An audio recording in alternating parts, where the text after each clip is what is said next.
Hello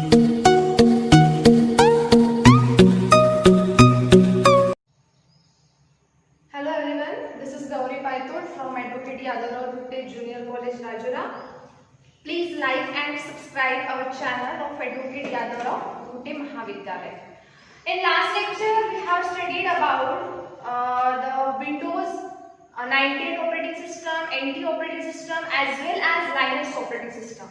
Today we are going to study about the file system and file. Okay. So as we know that our computer store multiple files and we have to organize that files in a proper format. So first of all we should know what does mean file. Actually file का meaning क्या होता है?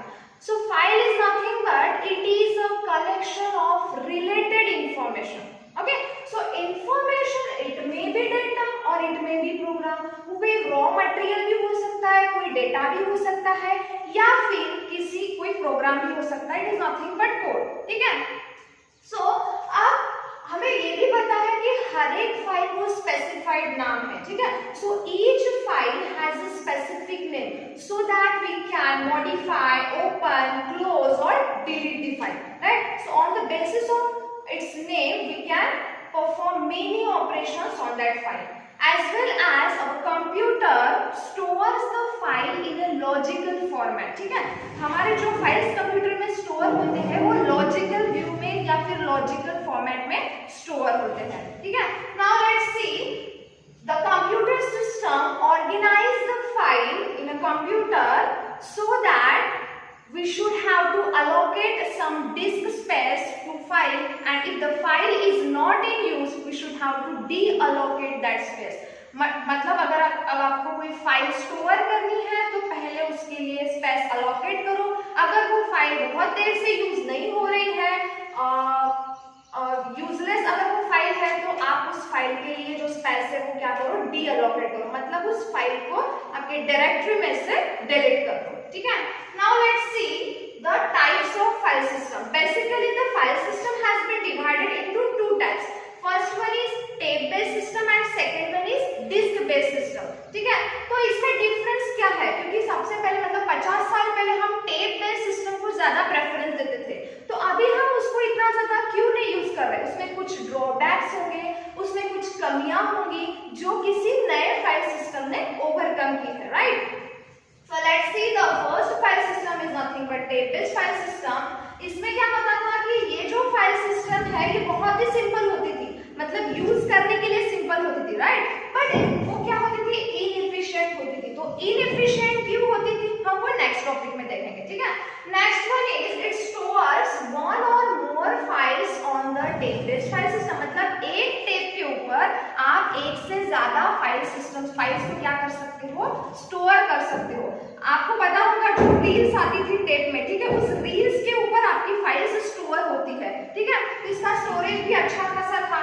Next one is it is basically used to transfer the data from one computer to another computer. मतलब एक computer से दूसरे computer पे अगर आपको डेटा ट्रांसफर करना है तो इसके लिए आप क्या यूज करते हो, tape based file system use करते हो. ठीक है? Now next one file system is disk based file system. ठीक है? अब आपने देखा होगा कि डीवीडी वगैरह, ठीक है, DVD is nothing but what, disk, hard disk, जिसके ऊपर मतलब हम परमानेंटली डेटा स्टोर कर सकते हैं और वो भी डेटा कैरी करने के लिए यूज होता है. ठीक है? तो आपकी जो डिस्क है वो मल्टीपल ट्रैक्स में क्या होती है, डिवाइड होती है और उस ट्रैक को हम मल्टीपल सेक्टर्स में डिवाइड करते हैं. मैं एग्जांपल बताती हूँ. If this is your disk, right? ठीक है? अब इस डिस्क को क्या करेंगे हम, मल्टीपल ट्रैक्स, ये जो कॉन्सेंट्रिक सर्कल्स है इन्हें हम बोलते हैं ट्रैक्स. ठीक है? अब इस ट्रैक को आप क्या करते हो, छोटे छोटे सेक्टर्स में डिवाइड करते हो.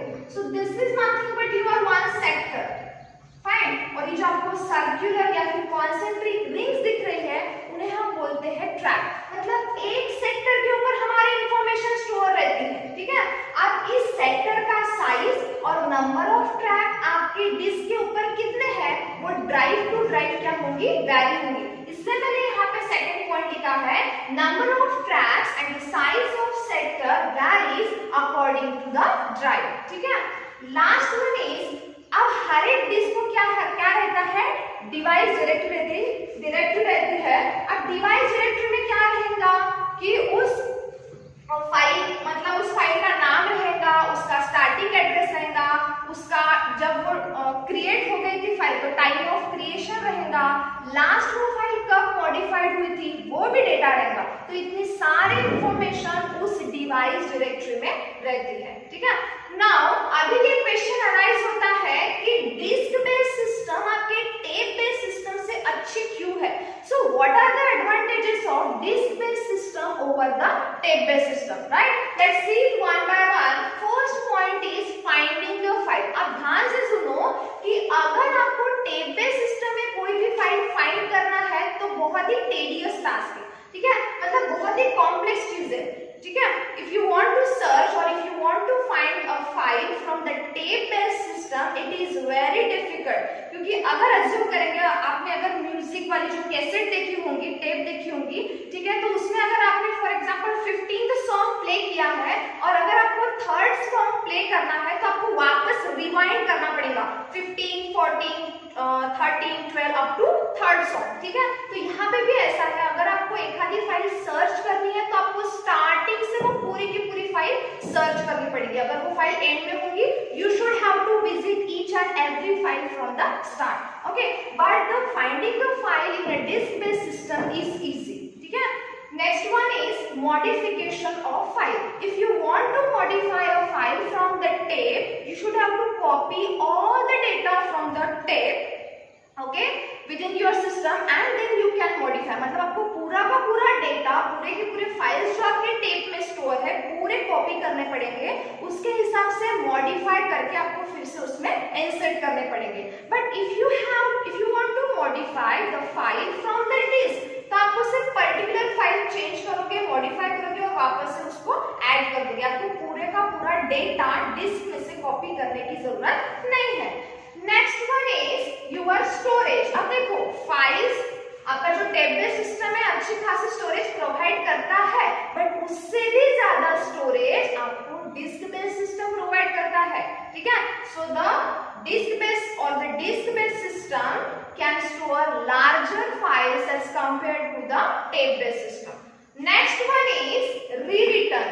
It means that अगर आपको एक आधी फाइल रीराइट करनी है तो मैंने पहले ही बताया कि टेप बेस्ड सिस्टम को पूरा का पूरा फाइल आपको कॉपी करना पड़ेगा, तब जाके आप उस फाइल को रीराइट कर सकते हो। बट यहाँ पे वैसा प्रॉब्लम नहीं है, आप डायरेक्टली रीराइट कर सकते हो। So rewritten is easy in disk based system as compared to the tape based system. Now the last point is easier and convenient. So disk based system is always easy and convenient to use as compared to the tape based system. अब हम इस lecture में हमारा last सब topic देखेंगे, that is nothing but file operation. अब हमें पता है कि हमारे सिस्टम में फाइल स्टोर है, ठीक है, तो उस फाइल के ऊपर एग्जैक्टली कौन से ऑपरेशन होते हैं। तो स्पेसिफिकली 5 ऑपरेशन हम परफॉर्म करते हैं। First is create a file. अगर आपको एक खाली फाइल क्रिएट करनी है तो सबसे पहले आपको चेक करना पड़ेगा कि मेरे मेमोरी में जगह है कि नहीं।